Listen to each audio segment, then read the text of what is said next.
Okay, tekan Google Chrome pada PC kamu and then you write chatgpt.com. Don't forget to sign in using your Delima account. You go to the prompt here.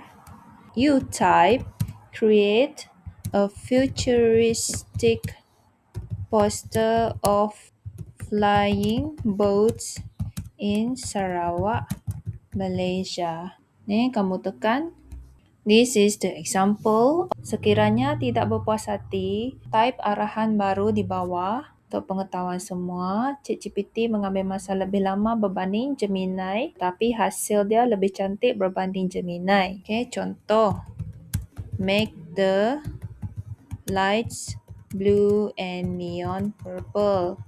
Pastikan ada manusia di dalam poster tersebut. Then you click. Okey, ini adalah hasil poster pengebahsuaian tersebut. Berbanding Gemini AI yang free, boleh buat banyak kali gambar, ChatGPT cuma bagi anda 5 kali peluang untuk menghasilkan gambar dalam masa sehari. Oleh itu, gunakanlah ChatGPT dengan sebaik mungkin. Setakat ni, cikgu baru guna 2 gambar sahaja. Sekarang ni tinggal 3 lagi gambar untuk dihasilkan. Okey, macam mana nak download? Pergi kepada di bawah gambar ini, anda akan tengok perkataan download. Tekan download dan tunggu gambar anda di mod turun, kemudian cek.